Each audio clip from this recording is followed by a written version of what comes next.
بسم الله الرحمن الرحیم. السلام علیکم ګرانو کتونکو، زه یم اشتیاق احمد د پاکستان انټرنیشنل ټلویزیون ملګرو د طرف نه. اول جی ټولو ملګرو ته وایم چې 14 اګست مو ډېر مبارک شه. او بیا جی څنګه د تاسو خبرې د افضل جان کیس حوالې سره د هغې نه جي د هغې حوالې سره به مونږ د عمر خان تورنګي نه اپډیټ اخلو چې هغې کې کم ځای پورې دی راورسېدل. السلام علیکم. وعلیکم السلام.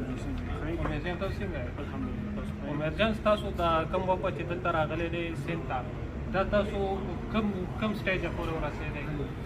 د ټول نمک کې ټول محب وطن پاکستانیانو ته د ازادۍ ورځ 14 اګست ډېر مبارک شه. څنګه تاسو د فضل جان د کیس اپډیټ حوالې سره تپوس وکړو، نو زه امید ساتم د ټولو پښتنو نه چې هغوی موږ ته دواګانې کوي، په دې مد کې موږ سره رابطې کوي. د ټول نمک کې خو زه د ټولو ملګرو ډېره شکریه ادا کوم چې څوک موږ سره رابطو کوي او زموږ لپاره دواګانې غواړي. دې کیس اپډیټ سره به زه دا ووایم چې زموږ پرون د سره ډیټیل میټینګ وشو د دې لپاره چې کوم دی د مختلفو ضلعو نه چې کوم دی مختلفو ضلعو نه پولیس راوښتلي شوي دي، دربند ګاډي راوښتلي شوي دي، د هغې لپاره اپریشن شروع دی. خو چونکې دلته کې مسله دا ده چې دلته باران شوی دی او هلته چې کومه علاقه ده هغه لږ سینسټیو ایریا ده، هلته اپریشن کول لږ داسې مشکل شان دي، ځکه چې هلته طافان دي، مختلف ډول چاپېره د هغې علاقو نه اوبه دي، هغه ځای کې چې کوم اوبه دي نو هغه لږ غازیاتې شوي دي، د هغې د وجې هغه اپریشن چې کوم دی لږ متاثره شوی دی.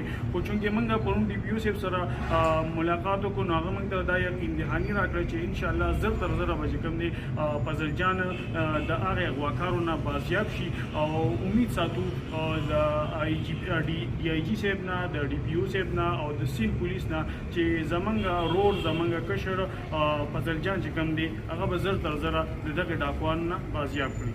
عمر جان دا څه کسان دغه کوي، میسیجونه کوي، رابطې کوي، که ستاسو پیسې لګي چې تاسو ته مونږ پیسې درولېږو، د هغې حوالې سره تاسو ویل غواړئ؟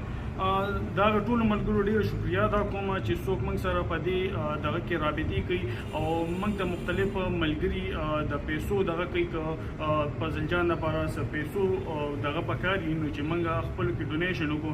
نو اول خو زه دغه ټولو ملګرو شکریه ادا کوم او هغوی ته دا میسج ورکوم چې فلحال موږ ته د فضل جان د کیس کې حوالې سره موږ ته د هیڅ قسمه ډونیشن ضرورت نشته. که د پیسو خبره شوه نو انشاءالله په پیسو به فضل جان زمونږ نه پاتې کېږي. خو چونکې تاسو ته مه ووایي چې دلته داسې د ایریا داسې سینسټیو ده نو هغه ځای ته تلل او داسې خبرې کول دا لږ ناممکنه دي. نو هغې کې چې کوم دی پولیس خپل کردار ادا کوي او انشاءالله زمونږ د الله نه امید دی